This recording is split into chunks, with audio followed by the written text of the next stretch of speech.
আসসালামু আলাইকুম। আশা করি সকলেই ভালো আছো।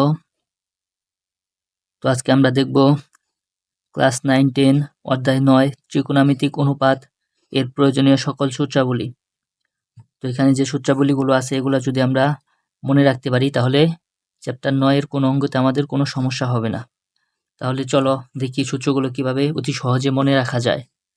দেখো প্রথমে আমি যেটা লিখেছি সেটা হচ্ছে পিথাগোরাসের সূত্র। পিথাগোরাসের সূত্রটি কি?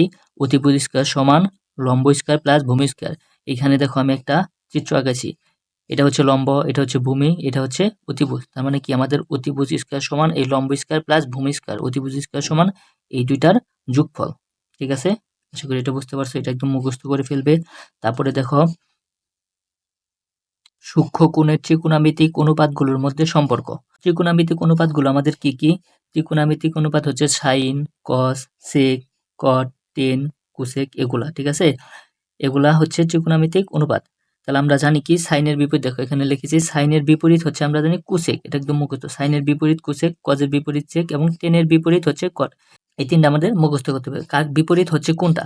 এই বিপরীতগুলো যদি আমরা মনে রাখতে পারি তাহলে আমাদের 3টা সূত্র মুখস্থ করলে 6টা সূত্র মুখস্থ হয়ে যাবে। যেমন কেমন?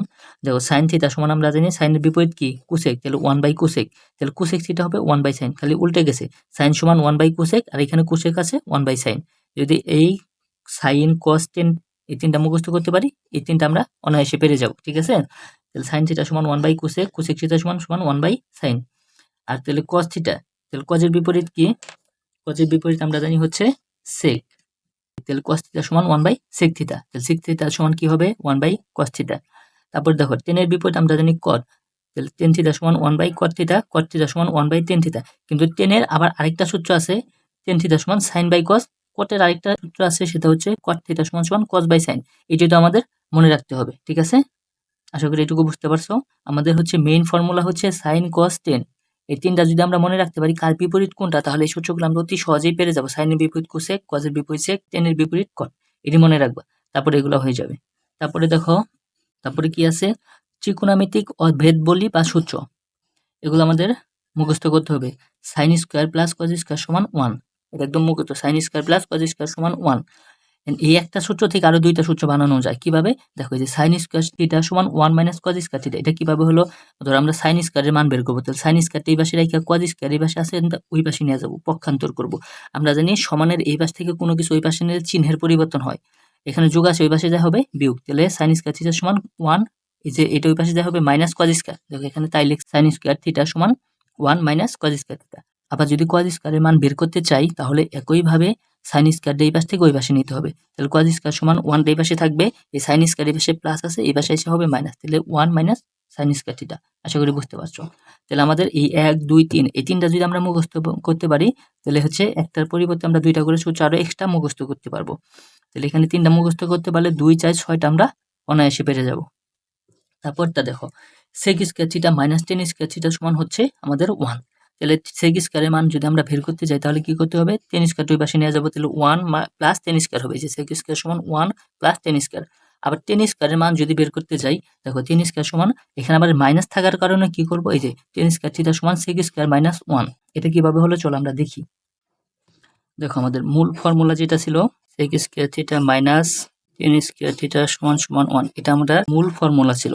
আমরা sec স্কয়ারের মান পাইছি কি 1 মাইনাস tan স্কয়ার। কিন্তু tan স্কয়ারের আগে মাইনাস থাকার কারণে এই সূত্রটা একটু অন্যরকম হবে। দেখো বোঝার চেষ্টা করো। তাহলে এখানে যদি আমি tan স্কয়ারের মান বের করতে যাই মাইনাস তো আমাকে রাখতে হবে। তাহলে আমরা রাখবো মাইনাস tan স্কয়ার থিটা সমান এই পাশে 1 আছে 1 থাকবে sec স্কয়ার এই পাশ থেকে ওই পাশে গেলে হবে এই পাশে প্লাস আছে ওই পাশে যাবে মাইনাস sec স্কয়ার থিটা। দেখো এখানে মাইনাস আছে, আমরা তো মাইনাস রাখতে পারবো না, মাইনাস আমাদের উঠাই দিতে হবে। সেই ক্ষেত্রে আমরা কি করব? এই পাশে একটা মাইনাস কমন নেব, তারপর ওই পাশ থেকে মাইনাস বাদ দিয়ে দেব। তাহলে দেখো এখানে মাইনাস tan স্কয়ার এটা থাকবে। এখান থেকে যদি আমরা মাইনাস কমন নেই, মাইনাস কমন নেওয়া মানে কি মাইনাস দ্বারা ভাগ করা, তাই না? তাহলে এখান থেকে যদি মাইনাস কমন নেই, ওয়ানটা কি ছিল প্লাসের, আমরা যদি মাইনাস কমন নেই কি হয়? আমাদের সাধারণত চিহ্নের পরিবর্তন হয়ে যায়, যেটা প্লাস থাকে ওইটা মাইনাস হয়, যেটা মাইনাস থাকে ওইটা প্লাস হয়। তাহলে ওয়ানটা প্লাসে ছিল ওয়ানটা হয়ে যাবে মাইনাসের, আবার সেক স্কয়ারটা প্লাস মাইনাসের ছিল এটা হয়ে যাবে প্লাসের। দেখো এখন এই পাশেও মাইনাস আছে এই পাশে মাইনাস আছে, সমানের এই পাশে আর ওই পাশে একই জাতীয় জিনিস থাকলে আমরা বাদ দিতে পারি। তাহলে ওই পাশ থেকে মাইনাস বাদ দিলে এখানে হয় tan স্কয়ার থিটা সমান, দেখো এখানে মাইনাসে চলে গেছে, এখানে -1, -1 আমরা পরে লিখি, sec স্কয়ারটা আগে লিখি, যেহেতু প্লাসের মান আমাদের আগে লিখতে হয়, sec square minus tan square theta সমান পেলাম sec স্কয়ার -1, এটা আমি যেখানে লিখছি tan স্কয়ার থিটা সমান sec স্কয়ার -1, এই মাইনাস থাকার কারণে এখানে sec স্কয়ারটা আগে চলে আসছে, এমনিতে এগুলা তো 1 আগে ছিল, এটাতে শুধু sec স্কয়ার আগে চলে আসবে। পরেরটাও একই রকম, দেখো cosec square theta minus cot square theta সমান 1, তাহলে cosec স্কয়ার থিটা সমান কি হবে, মাইনাস cot স্কয়ার ওই পাশে চলে যাবে, তাহলে এই যে 1 প্লাস cot স্কয়ার মাইনাস এই পাশে আসছে cot স্কয়ার, ওই আগের নিয়মেই cot স্কয়ার থিটা সমান সমান cosec স্কয়ার -1, এই যে এটা যেভাবে দেখলাম এটা সেম একইভাবে হবে, আশা করি বুঝতে পারছো।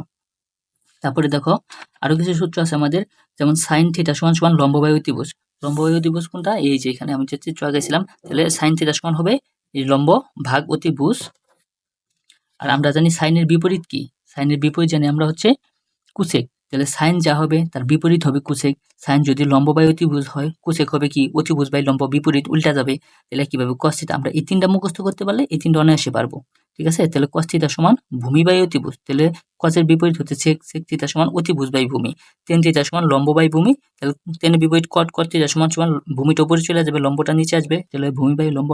এই তিনটা সূত্র মনে রাখার একটা টেকনিক আছে, যেমন এই যে দেখো মনে রাখার কৌশল, তাহলে এখানে বলছি আমরা sin থিটা সমান লম্ব বাই অতিভুজ, তাহলে sin থিটা দেখো সাগরে লবণ অতি, সাগরে মানে কি সাইন, আর লবণ মানে লম্ব, অতিভুজ অতি মানে অতিভুজ, তাহলে সাগরে লবণ অতি, এটা যদি আমরা মুখস্থ করতে পারি তাহলে মনে রাখবো sin থিটা সমান লম্ব বাই অতিভুজ। তারপরটা দেখো কবরে ভূত অতি, কবরে মানে কি cos থিটা সমান, ভূত মানে হচ্ছে ভূমি ও অতি মানে অতিভুজ, তাহলে কবরে ভূত অতি মানে cos থিটা সমান ভূমি বাই অতিভুজ। আবার হচ্ছে দেখো টেরা লম্বা ভূত, টেরা মানে কি টেন থিটা, টেরা মানে টেন থিটা, লম্বা মানে লম্ব, আর হচ্ছে ভূত মানে ভূমি, তাহলে টেরা লম্বা ভূত মানে টেন থিটা সমান লম্ব বাই ভূমি, এটা হচ্ছে মনে রাখার কৌশল, শর্টকাট, ঠিক আছে। আশা করি বুঝতে পারছো।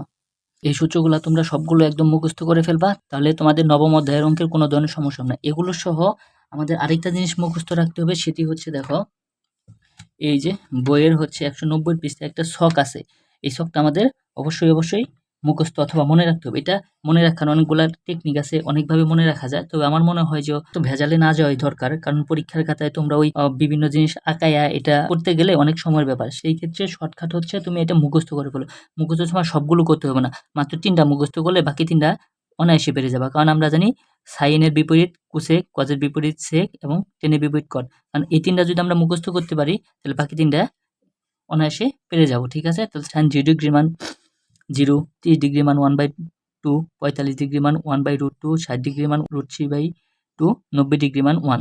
দেখো সাইনের বিপরীত আমরা জানি কুসেক, এই যে লাস্টেরটা হচ্ছে কুসেক, তাহলে সাইন 0 ডিগ্রি মান 0 হলে এর বিপরীত কি হবে, 0 এর বিপরীত কি অসংজ্ঞায়িত, ঠিক আছে। তারপর দেখো সাইন হচ্ছে 30 ডিগ্রি মান 1/2, তাহলে সাইনের বিপরীত হচ্ছে কুসেক, তাহলে কুসেক 30 ডিগ্রি মান হবে 2টা উপরে চলে যাবে, 1টা নিচে চলে আসবে, বিপরীত 1 তো নিচে লেখার দরকার হয় না, সেই জন্য শুধু 2। আবার সাইন 45 ডিগ্রি মান 1/√2, কুসেক 45 ডিগ্রি মান কি হবে, তাহলে √2টা উপরে চলে যাবে, 1টা নিচে চলে আসবে, নিচে 1 লেখার প্রয়োজন হয় না, শুধু √2।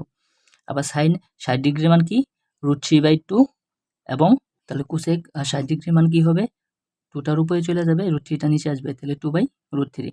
একইভাবে 90 ডিগ্রি মান 1, 1 এর বিপরীত কি 1ই, 1 এর উপরে দিলে 1, নিচে দিলে 1ই, ঠিক আছে। একইভাবে হচ্ছে কোসেকের বিপরীত হচ্ছে আমাদের সেক, তাহলে সেক হচ্ছে সব উল্টা যাবে। আবার টেনের বিপরীত হচ্ছে কট, টেনে যা মুখস্থ করবা কটে তা উল্টে যাবে, ঠিক আছে। তার মানে আমাদের এই 1 2 3 এই 3টা হচ্ছে মুখস্থ করলেই বাকি 3টা হয়ে যাবে। এগুলো মনে রাখার অনেক টেকনিক আছে, অনেক কৌশল আছে, ওগুলো আমার মনে হয় না করাই ভালো, কারণ হচ্ছে তোমরা পরীক্ষার খাতায় যখন অঙ্ক করতে যাবা তখন তোমাদের যদি একটা কিছু আঁকাইতে হয়, একটা বৃত্ত আঁকায়া বা বিভিন্নভাবে যদি ওইটা আঁকায়া মনে রাখতে হয়, তাহলে ওইখানে একটা সময় চলে যাবে, সেই ক্ষেত্রে তুমি কয় মিনিট সময় লাগবে, অনেক বেশি সময় লাগবে না, এই 3টা মুখস্থ করে ফেলবা, বাকি 3টা তো তার বিপরীত। আশা করি বুঝতে পারছো। তো এই ছিল আজকের ভিডিও, সকলেই ভালো থেকো, আসসালামু আলাইকুম।